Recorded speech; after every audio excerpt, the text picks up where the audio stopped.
Kami harus bagaimana? Bendera putih sudah beredar di mana-mana, di seluruh Indonesia sudah beredar, sudah dipasang.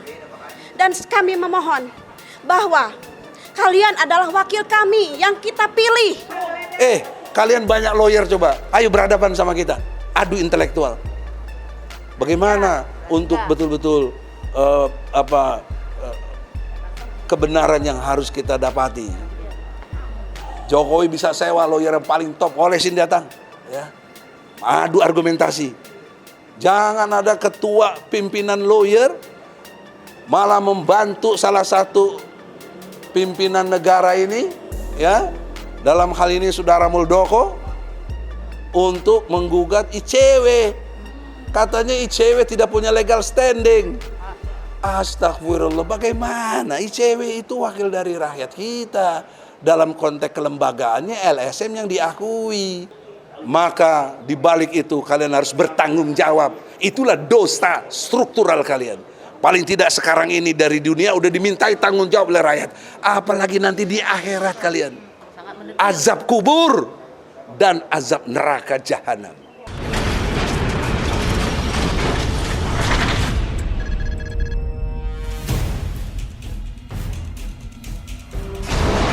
Bismillahirrahmanirrahim. Assalamualaikum warahmatullahi wabarakatuh. Nama saya Siva Indriani dari Bandung. Kebetulan saya berangkat dari sana sebagai rakyat biasa. Saya berkecimpung berada di lingkungan rakyat. Saya mempercayakan kepada rekan-rekan TPUA untuk menyampaikan apa yang saya lihat dan apa yang saya dengar. Jadi tolong yang terhormat Bapak Ibu yang ada di parlemen, di gedung tercinta Indonesia ini, dengan hormat kami mohon dengarkan keluh kesah kami sebagai rakyat. Saya melihat sendiri, jangan diremehkan derita rakyat kecil. Contoh kecil adalah saya melihat banyak sekali orang yang sudah tidak bisa membeli susu buat anaknya, tidak bisa membeli pampers, tidak bisa membayar Bang Emok lah sekarang lagi merajalela di mana-mana. Hal seperti itulah yang saya dengar jeritan orang-orang pedagang. Saya mewakili orang pedagang, petani, buruh. Banyak sekali yang mengeluh. Di PHK dengan tidak lazim. Itu hal seperti itulah yang harus didengarkan. Tolong. Di sini tidak berbicara tentang siapa pemilih dan siapa yang dipilih. Tolong. Kami harus bagaimana? Bendera putih sudah beredar di mana-mana. Di seluruh Indonesia sudah beredar. Sudah dipasang. Dan kami memohon bahwa kalian adalah wakil kami yang kita pilih. Kalian yang datang, yang membutuhkan suara kami. Kami pilih agar apa? Agar kalian bisa menyampaikan apa yang kami butuhkan, apa yang menjadi inspirasi, aspirasi. Tolong. Di sini bukan masalah bagaimana keadaan negeri ini sudah tidak lazim, tidak bagus. Siapa bilang bahwa negeri ini baik-baik saja? Bohong jika ada yang menyebutkan negeri ini baik-baik saja. Baik, terima kasih. Assalamualaikum warahmatullahi wabarakatuh. Dalam closing statement yang terbaik buat kita semua adalah perlu ada bingkai yang bisa menjelaskan, memotret situasi ini, yaitu menurut pandangan saya telah terjadi apa yang dimaksud dengan cacat dalam berpikir, kemudian menjadi cacat moral, dan akhirnya cacat dalam tindakan-tindakan. Problem ini berawal kalau dari perspektif ajaran Islam secara osjubedil, objektif, sistematis, toleran, jujur, benar, adil, yaitu akidahnya, syariatnya, akhlaknya tidak berjalan sebagaimana yang diajarkan oleh ajaran Islam. Akidahnya kalau kuat, insya Allah syariat atau hukum-hukum atau jalan dalam Islam itu bisa berjalan. Kalau syariat jalan, akhlak akan baik. Nah, berimbas dalam kehidupan itu melalui cara berpikir. Kalau cara berpikirnya cacat, maka cacat moralnya. Kalau moralnya cacat, tindakan-tindakan banyak cacat. Nah, inilah yang terjadi dalam teori trias politika antara yudikatif, legislatif, dan eksekutif harusnya ada keseimbangan, tapi semua dalam kendali eksekutif. Ini udah cacat dalam berpikir, cacat dalam moralnya, kemudian cacat dalam tindakan-tindakan.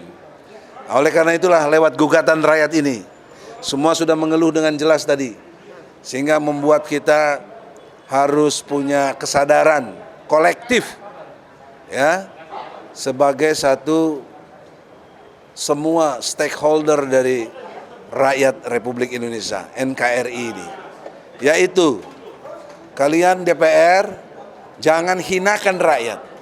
Yang kami gugat itu, rakyat menggugat itu ketua dan para wakil ketua DPR. Mengapa kalian mengkuasakan kembali kepada Komisi 3? Kemudian Komisi 3 bikin lagi kuasa substitusi kepada Biro Hukum. Mekanisme ini tidak salah, tapi secara cacat berpikir, secara cacat moral, dan menjadi cacat tindakan ini adalah satu persoalan serius dalam menghina rakyat. Betul? Rakyat terhina. Lihat tadi dari berbagai daerah datang. Jadi justifikasi saya sebagai lawyer bukan justifikasi tidak orisinil. Orisinil rakyat. Inilah rakyat yang punya kesadaran. Apa harus dikumpulin seluruh rakyat Indonesia? Ya enggak lah. Teorinya tidak begitu. Teorinya dia rakyat, betul-betul rakyat bisa mengatasnamakan rakyat yang lain yang punya kesamaan dalam penderitaan. Mereka memberi kuasa kepada kami, TPUA, dan kami menyuarakannya di pengadilan ini. Jadi ini konstruk yang sangat konstitusional, dibenarkan secara hukum, dan tidak menghina kalian sebagai struktur kekuasaan yang dikuasai di tingkat eksekutif oleh presiden, di tingkat legislatif oleh kalian yang kami gugat ini antara lain. Nah, substansi gugatan kita adalah kalian disfungsional terhadap tugas-tugas kalian. Kalian harusnya jalankan tugasnya, yaitu awasi jalannya pemerintahan. Kenapa kalian tidak pernah panggil Presiden Jokowi yang sudah banyak membohongi rakyat ini? Yang paling terakhir soal angka 11.000 triliun. Saya mengerti sebagai lawyer, tapi rakyat tidak banyak mengerti. Rakyat tidak tahu ada Undang-Undang Nomor 5 tahun 2020 tentang MLA, Mutual Legal Assistance, ya. Itu inkriminal dalam konteks yang dimaksud dengan trustee region. Jadi wilayah-wilayah yang ada trustee-nya itu seperti di Swiss, seperti di London, dan seperti tempat-tempat lain di Bern, kemudian di Puerto Rico juga ada. Yang semuanya itu ada dalam konteks kendali Amerika, yang merupakan sebenarnya undang-undang ini adalah fasilitas untuk rakyat menggugat koruptor-koruptor yang taruh uangnya di Swiss terutama. Karena ini mutual, ini berkaitan dengan dua negara paling tidak, Indonesia dan Swiss. Ini yang rakyat nggak banyak ngerti, ya. Nah, kemudian dituduh oleh buzzer-buzzer atau intelektual pelacurnya mereka itu, ya, tukang intelektualnya, ya. Jadi tukang intelektual juga ada, ya. Bukan juga cuma tukang kayu, tukang bakso, tukang intelektual ada. Nah, tukang parlemen, nah kalian tuh tukang parlemen, ya. Tukang presiden, tukang dia tuh, ya. Jadi dakocan tidak bisa bertindak supaya moralnya itu berintegritas, kapasitas dan otoritasnya tidak fungsional. Maka oleh karena itulah, ya, penghartaan yang 11 triliun itu Allah buka lewat pintu 2 triliun yang dibohongi oleh Akiditatio, anaknya itu. Ini pintu masuk sebenarnya, supaya rakyat ngerti. Untuk membuka, dulu Jokowi pernah bicara 11.000 triliun di luar negeri. Tapi di samping 11 triliun, Jokowi juga ngomong, di kantong saya lebih banyak dari itu. Betul nggak? Betul. Artinya itu di luar dari yang 11 triliun. Ada di kantong dia. Kok dia malah ngutang? Kok malah ngutang? Kok tidak dikeluarin yang di kantong dia tuh? Karena terlalu banyak baca buku Doraemon, jadi kantong Doraemon ini dianggap bisa semuanya itu loh. Wah, itu fakta, dia memang sukanya Doraemon, itu persoalannya. Ya. Nah, ini kan harusnya dipanggil oleh DPR. Kenapa begini? Kenapa tidak jalankan Undang-Undang Nomor 5 Tahun 2020? Mengapa? Itu yang kami ingin, rakyat, betul? Kan tidak semua rakyat cerdas. Ya kita lah yang wakili, yang punya kecerdasan, keberanian, dan militansi. Anugerah dari Allah, bukan untuk disombongkan. Nah, untuk itulah, di dalam kesempatan ini, sudi kiranya, masih ada waktu.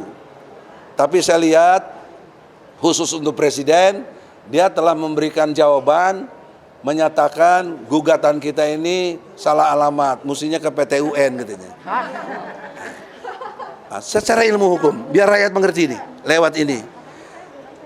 Itu yang keliru kalian tadi saya bilang cacat berpikir. Jadi keliru. Moralnya keliru menilai kita. Dan tindakannya jadi keliru. Tidak mau datang. PT UN itu lembaga peradilan yang disediakan untuk besiking namanya. Artinya keputusan pemerintah yang berupa reguler, peraturan dijalankan oleh pemerintah tapi tidak pada tempatnya. Oke, PT UN itu. Tapi yang kami gugat adalah perbuatan tercela Jokowi yang pembohong, yang dusta, yang nggak ada kebijakannya, tapi omongan dia sendiri gitu loh. Masa mau ke PT UN? Nanti di PT UN saya tanya, mana keputusannya? Pusing kita. Kok sekarang kita disuruh ke PT UN gitu? Gimana sih logikanya?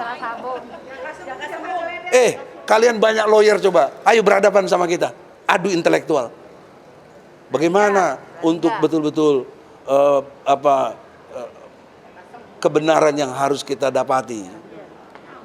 Jokowi bisa sewa lawyer yang paling top, olesin datang, ya, adu argumentasi. Jangan ada ketua pimpinan lawyer malah membantu salah satu pimpinan negara ini, ya, dalam hal ini Saudara Muldoko, untuk menggugat ICW. Katanya ICW tidak punya legal standing. Astagfirullah, bagaimana? ICW itu wakil dari rakyat kita. Dalam konteks kelembagaannya LSM yang diakui. Ada undang-undangnya untuk itu. Kok dibilang nggak punya legal standing, nggak punya kewenangan? Dari mana logikanya itu? Ya. Oleh karena itu, tolonglah, negeri ini jangan dikelola dengan on. Jangan. Negeri ini harus dikelola dengan kecerdasan, keberanian dan militansi yang benar, sehingga Indonesia menjadi visinya negara superpower. Harusnya kita ini superpower. Yang luar biasa. Dengan sumber daya alam yang melimpah, yang dahsyat. Satu contoh aja, Freeport. Sejak tahun 62 sampai sekarang masih berkuasa. Kita ditipu katanya ada dispensasi 51%. Kalau betul ada dispensasi, dua hal penting tidak terjadi. Apa itu? Pengelolaan dan pengawasan harusnya pemerintah Indonesia, bukan Freeport. Kenapa pengelolaan dan pengawasan masih Freeport? Ini artinya penipuan terhadap rakyat, seolah-olah udah dispensasi. Ini kan dusta, harusnya DPR panggil, harusnya panggil. Padahal dari hasil emas, Anda tahu? Ibu-ibu mesti tahu, 1 gram berapa? Juta. 300, dia nggak pernah beli. 1 juta. Antam 1 juta. 1 gram. 1 gram itu 1 juta. 1 ton berapa gram? 1000. Ya, 1 juta. Aduh, SD aja gak tamat tuh. 1 juta gram. Kalau 1 juta gram, 1 gramnya 1 juta, berarti 1 ton 1 triliun. Nah, baru pintar, lulus, dapat sepeda. Ya, itu baru dapat sepeda itu. Artinya apa, saudara? Perspektif hitung-hitungan, jutaan ton emas dikelola di Freeport sejak tahun 62 itu, kemana uangnya? Mengapa kita cuma dapat 1, paling tinggi sampai 9%? Mengapa? Sekarang yang nikel lagi, Bang. belum lagi nikel, belum batu bara, belum lagi BBM, minyak bumi itu, belum lagi kelapa sawit, belum lagi hasil laut, belum lagi hasil hutan. Dasar, Anda tahu hasil hutan? 1 bulan harusnya rakyat terima uang 10 juta dari kelola hutan itu. Setiap rakyat 1 orang. Kalau dari emas tadi per tahun per seorang terima 200 juta tanpa kerja. Berarti tidak ada kemiskinan harusnya ya. Tidak ada kemiskinan. Itulah kita super power mestinya. Mati di lumbung padi dong. Maka jangan kelola negara ini dengan oon dan penjilat. Moralnya itu rusak. Gitu. Jangan kayak dakocan gitu loh. Yang bisa dikesana kemari. Bukan. Itu tidak punya integritas namanya. Oleh karena itu, tidak bermaksud gagah-gagahan, tapi kami menuntut hak rakyat, yaitu kesejahteraan. Karena tugas pokok presiden adalah mensejahterakan seluruh rakyat Indonesia. Kami menuntut pada presiden, karena tugas pokok presiden mencerdaskan kehidupan bangsa. Jangan kita dibikin goblok begini. Pendidikannya juga tuh Bang, pendidikan, sekolah. Ya itu namanya kecerdasan tadi. Sekolah nggak boleh sekolah, nggak ada. Kami punya hak sebagai rakyat, karena tugas pokok presiden adalah menjaga tumpah darah rakyat Indonesia. Tapi kenapa rakyat ada yang dibunuhin? Iya, benar. 6 laskar. 6 laskar itu satu sisi. Sisi lain yang mendasar adalah waktu pemilu 2019, 800 orang meninggal tanpa ada otopsi, tanpa ada penjelasan. KPPS itu. Itu siapa? Nah, kenapa DPR cicing we? Mestinya panggil presiden. Kenapa ini terjadi? Dan juga koruptor itu janjinya si Julia Batubara, Menteri Sosial, akan dihukum hukuman mati oleh KPK, tapi cuma dituntut oleh jaksa KPK. Jangan lupa KPK yang nuntut 11 tahun. Ini kan pengkhianatan kepada rakyat. Jangan rakyat disakiti, jangan anggap rakyat itu goblok.